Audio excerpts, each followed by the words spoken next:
This is 5 in 10 from Skywatch TV. I'm Derek Gilbert with 5 things you need to know for this Tuesday. First and foremost, today being Tisha B'Av, the 9th of Av on the Hebrew calendar, a date that marks the destruction of the first and second temples in Jerusalem by the Babylonians and later the Romans. This may be the day, according to some intelligence analysts in the U.S. and Israel, that Iran and its proxies, Hezbollah and Hamas, launch a retaliatory strike for the assassination of Hamas chief Ismail Haniyeh that took place in Tehran on July 31st. If that's the case, then this program will already be obsolete by the time you see it. If there is an attack that takes place overnight Monday into Tuesday in Israel, we'll have a special report. Please subscribe to our YouTube channel at 5 in 10. Click the bell for notifications. Better yet, get our free mobile app for your smartphone or tablet. We put out push notifications through the app. Make sure you sign up for those, and you'll get an alert on your mobile device when we post an update. We also do that for our main program, for the women's program, Simply His and all that. But for the daily news updates and for special reports like the outbreak of what could become World War III, we certainly will do that as well. I'll tell you how to get our mobile app after the break. Item number 5 today is, of course, Israel. Hamas has replaced Ismail Haniyeh with the on-the-ground operative who's headed up the Gaza Strip since 2017, Yahya Sinwar. He now takes over political operations as well. He has been a rival to Ismail Haniyeh, who was the head of the political branch. He, back in 2006, had been elected head of a unity government, Fatah, the party of Mahmoud Abbas. Fatah, basically the political party behind the old Palestine Liberation Organization, still in control of Judea and Samaria, even though back in 2006, Hamas won more votes in the last election held by the Palestinian Arabs. That government fell apart in the spring of 2007, and then in the summer of 2007, Hamas just took the Gaza Strip by force.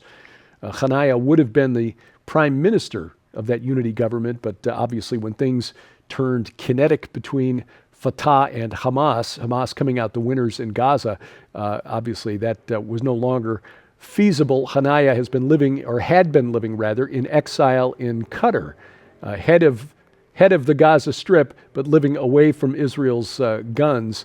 Sinwar hiding in an underground bunker somewhere in the Gaza Strip. There was a report over the weekend that the IDF came so close to catching Hanaya in the spring that they found where he'd been staying, the coffee was still hot in the cups on the tables. They missed him by mere minutes. Anyway, Hamas said on Sunday, it would not participate in planned upcoming talks for a ceasefire unless Israel guarantees a complete end to hostilities in the Gaza Strip. Prime Minister Netanyahu says that's not going to happen until Hamas is completely destroyed. And since Hamas is not going to lay down its guns willingly, that means there will not be any kind of ceasefire ever. Hamas calls for discussions, the U.S.-backed proposal, calls for discussions on the future of Gaza without Hamas in charge, going back to the lessons of 2006 and 2007. That's just not going to happen either. You might impose a government on Gaza, but unless that occupying force stays there forever, Hamas, as soon as they leave, just like the Taliban in Afghanistan, will come back with guns and take it back. That's just the way it is. And then it'll go on to fight for control of the West Bank, Judea and Samaria. As evidence, we point to security officials in Israel who have warned government ministers there that terror groups outside the country are trying to use Arab crime organizations to commit attacks inside Israel proper. Haaretz, which is a left-wing newspaper in Israel, reported last Sunday that terror groups outside have already tried to direct such attacks, which are intercepted by the IDF and the Israeli police. Local crime groups didn't even know, in some cases, that they were acting on the behalf of outside terrorists. Meanwhile, the United States Secretary of Defense Lloyd Austin has ordered the deployment of the guided missile submarine USS Georgia. It was already in the Mediterranean. It's unusual for the Pentagon to announce the deployment of nuclear subs, so this is significant. It's basically a warning to Iran. Don't do it. We've got a nuclear-armed submarine in the eastern Mediterranean that can reach Tehran if necessary. Whether we would actually use it is another question. Again, by the time you watch this, things may already be flying. We pray that cooler heads prevail. Topic number 4, the Islamic State. U.S. soldiers in Syria, note that phrase, struggling to contain a resurgence by ISIS in areas of the country previously cleared of the Islamic State. This is reported Monday by the Wall Street Journal. ISIS reportedly gaining strength in the North Arabian Desert. That's the desert area in the south of Jordan, kind of bordering on Saudi Arabia. The article cited sources among the U.S., Kurdish, and Syrian democratic forces who say that this ISIS is attempting to revive its caliphate. Now, again, note the mention, almost in passing in the report, of U.S. soldiers in Syria. Never forget, we have boots on the ground in Syria, people who were not invited there. We are an occupying force. Why? For the oil, which has really guided U.S. foreign policy in that part of the world since the 1930s. The Arabs have oil, the Jews do not. That explains a lot about the way the United States has responded to Israel since Israel's founding in 1948.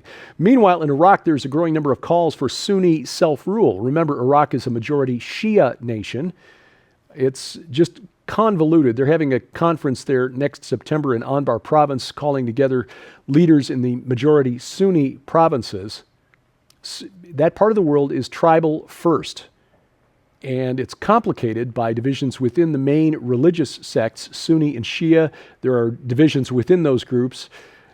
And then you've got ethnic tensions as well. The Arabs don't like the Persians and the Turks don't like the Arabs and the Persians, and vice versa. It is insane to think that we can impose ever a Western-style representative government on people in that part of the world.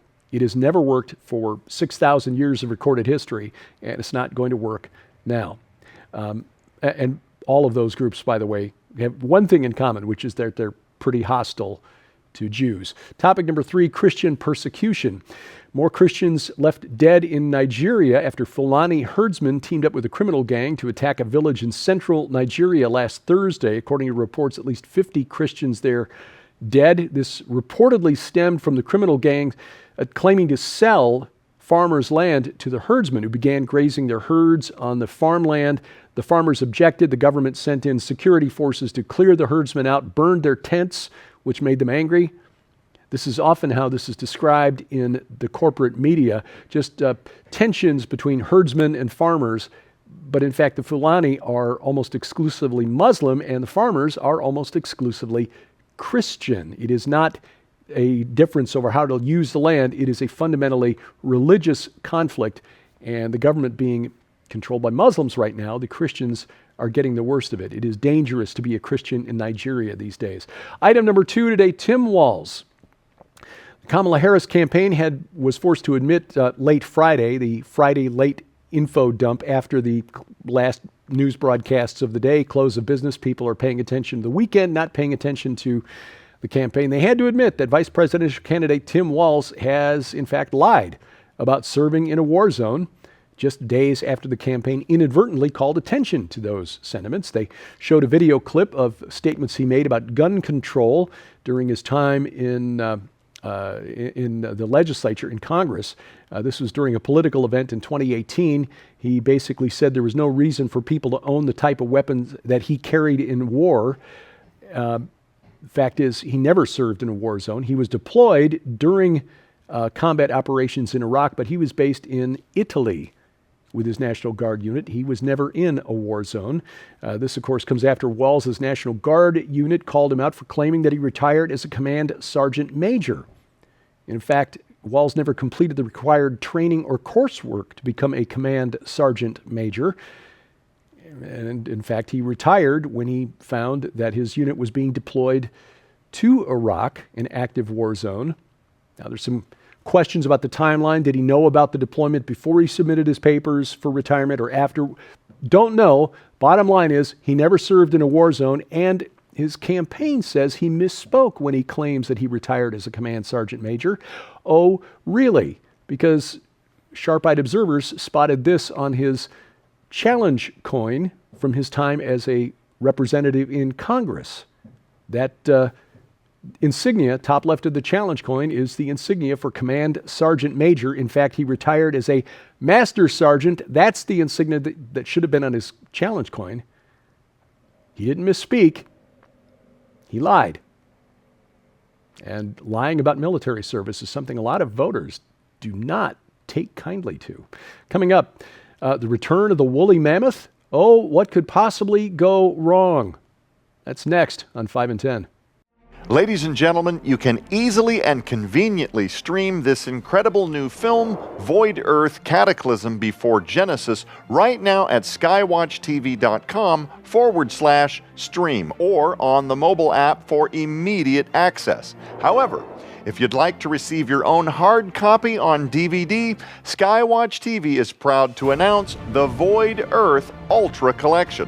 When you order this exclusive collection from the Skywatch TV store, you'll receive the brand new documentary from Defender Investigative Films, Void Earth Cataclysm Before Genesis, along with Dr. Thomas Horn and Reverend Donna Howell's best-selling book, Before Genesis, The Unauthorized History of Tohu, Bohu, and the Chaos Dragon in the Land Before Time. These powerful works present astounding revelations like no other, taken directly from the Word of God, the conclusion to the events of Genesis that merges all contributing voices from not only the young and old creationist groups, but the scientific community as well into one balanced and agreeable climax. They reveal precisely how ancient archaeological sites like Göbekli Tepe and the Doorway of the Serpent point irrefutably to an intelligent race of beings here on Earth thriving before the time of Adam and under Lucifer's fallen dominion.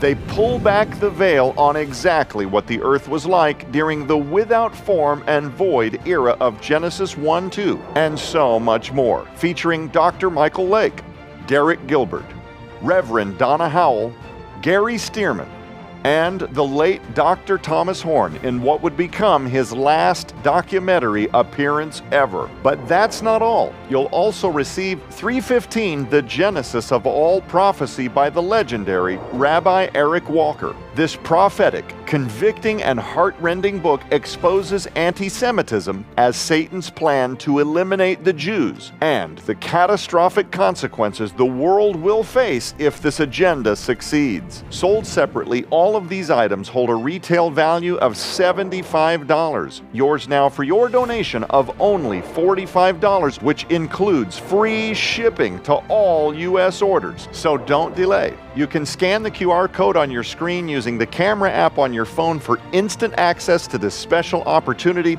You can also visit us at skywatchtvstore.com or call 1-844-750-4985 and ask for the Void Earth Ultra Collection now. Item number 1 today. Well, here comes Old Woolly. Ancient remnants of DNA found buried in permafrost may allow scientists to recreate the woolly mammoth.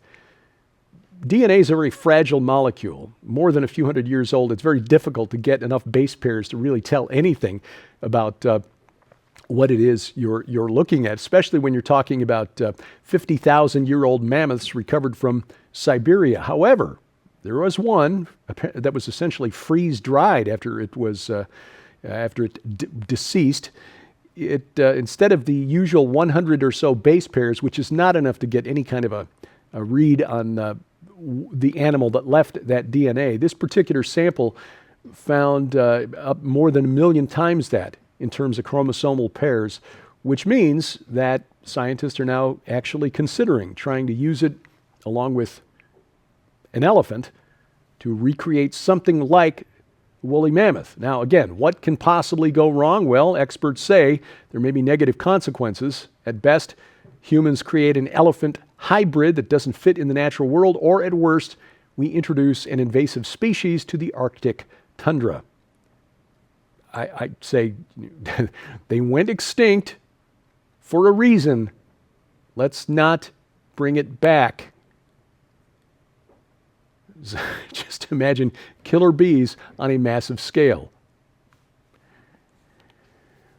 Speaking of species that went extinct, the dinosaurs, what happened to them?